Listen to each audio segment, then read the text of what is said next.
आज देखो उलमा के पास जो लोग बैत हैं, जो उनसे ताल्लुक़ हैं, उनमें बड़े बड़े गुलकार भी हैं। अमेरिका के गुलकार हैं बड़े बड़े, जिन्होंने तौबा की है, जो तौबा करके इस्लाम की तरफ आए और इन चीज़ों को हमेशा के लिए। खैर, सईद अनवर को देखो, खिलाड़ी था ना बहुत बड़ा, ऐसी तौबा की है कि अब उसका नाम भी कहीं प्लेयर के तौर पर बोलते क्यों नहीं। और भी बहुत सौ ने तौबा की, मगर की थोड़ा थोड़ा टच में। चलो अच्छा है, अल्लाह उनकी मगफिरत करे, कोई कोताही है तो अल्लाह माफ़ करे, कुछ तो आए। लेकिन सईद अनवर जो है ना खिलाड़ी, उन्होंने पलटा कैसा खाया है, बोलो भाई। छोड़ दो, तौबा की है तो बस सब कुछ। आज हमारे किसी नौजवान को गेंद और बल्ला पकड़ा दो, वो इस उम्मीद पे खेलना शुरू कर देता है शायद मैं भी बैनुल अक़वामी टीम का हिस्सा बन जाऊं, नेशनल अपनी कौमी टीम का हिस्सा बन जाऊं। हमारे महल्ले में एक साहब थे, वो टीम में शामिल होने की कोशिश की। उस नौजवान ने बहुत मेहनत की, फुटबॉलर था वो, तो जो फुटबॉल की जो टीम है ना, वो चाहता था मैं ऊपर सतह पे जाऊं।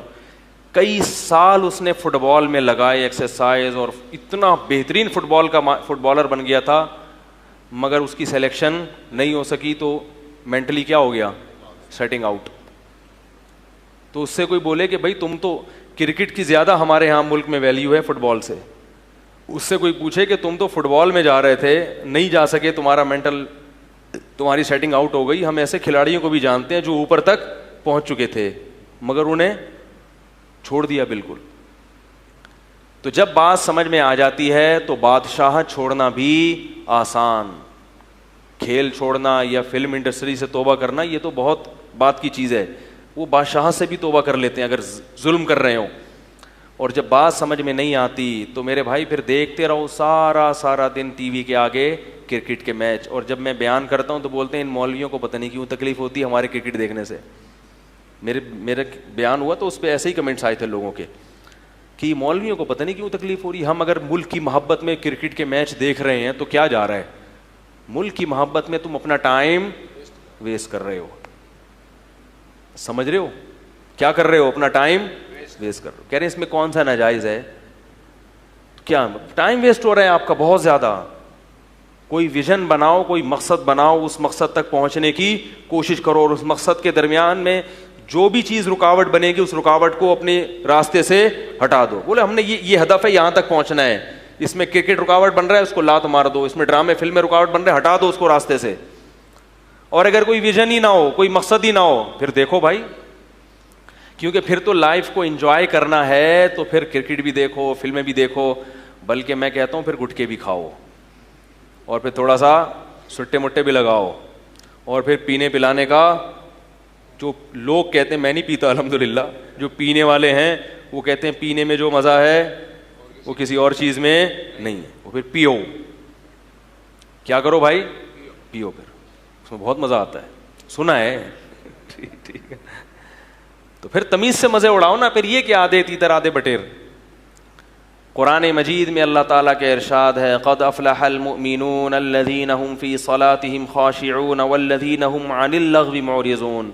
मोमिनीन कामयाब हो गए जो नमाजों में खुशू पैदा करते हैं और लग़वियात से एराज़ करते हैं। लगव काम जिसका ना दीन का कोई फ़ायदा ना दुनिया। मैं आपको एंटरटेनमेंट से या तफरी से मना नहीं कर रहा, टाइम वेस्टिंग से मना कर रहा हूँ। तफरी वो करो जो सेहत के लिए भी अच्छी हो और उसमें कुछ नॉलेज भी हो आपको। क्रिकेट की नॉलेज से कोई फ़ायदा नहीं है। एक साहब कह रहे मुझे सब पता है कि ज़हीर अब्बास ने कितने छक्के मारे थे, मियां दाद ने कितनी सेंचुरियाँ बनाई थी, और पूरी रिपोर्टें पुराने प्लेयर के बारे में भी सबका पता है। ऐसे लोग होते हैं, इतनी दिलचस्पी है क्रिकेट से, जो पूछो बताएंगे। मैंने कहा मेरी नज़र में इन चीज़ों से जाहिल रहना, ये मालूमात से, हम भी बड़े क्रिकेट के खिलाड़ी रहे थे मगर अब नाम भी खिलाड़ियों के मालूम नहीं। मैंने जब वो आफरीदी साहब जामिअतुर रशीद आए ना, तो मैंने बयान का, मैंने कहा वो पूरा नाम उनका क्या है, शाहिद आफरीदी। तो मुझे पूरा नाम मालूम नहीं था। मैंने कहा पूरा नाम आप लोगों से पूछा तो उस पर किसी ने कमेंट्स किए ये मौलवी बहुत फंटर बनने की कोशिश करता है, ऐसा घुन्ना बन रहा है, इसको शाहिद अफरीदी का नाम ही नहीं पता। उसको नहीं पता था कि हम वाकई इतने बेवकूफ़ हैं कि हमें नाम मालूम नहीं है, वाकई नाम मालूम नहीं है हमें। क्योंकि जब हमने क्रिकेट को छोड़ दिया, क्रिकेट खेलना बुरा नहीं है, खेलो आप, मैदान में जाके खेलो, एक खेल है, एक जायज़ तफरी है। लेकिन बैनुल अक़वामी मैचेस में जो इतनी ज़्यादा दिलचस्पी ली जा रही है और सारा सारा दिन टीवी के आगे बैठकर दिल की धड़कनें, ऐसी धड़कन तो लोग अपने बाप और माँ को नहीं देते, पूरे पूरे दिल निकाल के मेज़ पे रख देते हैं सामने कि अब आफरीदी तुम्हारे हाथ में है ये दिल, तुमने छक्का मार दिया तो ये दिल धड़केगा, वरना ये दिल। इतना बावला होने की जरूरत बोलो भाई नहीं, टाइम वेस्टिंग है। हलाल हराम की बात नहीं है, क्रिकेट को नाजायज कोई भी नहीं कहेगा, लेकिन ऐसी चीज में टाइम क्यों जाया कर रहे हो जिसका ना दीन का फायदा ना दुनिया। तो आप जायज तफरीहात में वक्त लगाएं, उससे क्या होगा, उसके दुनिया के भी फायदे और आखिरत के भी।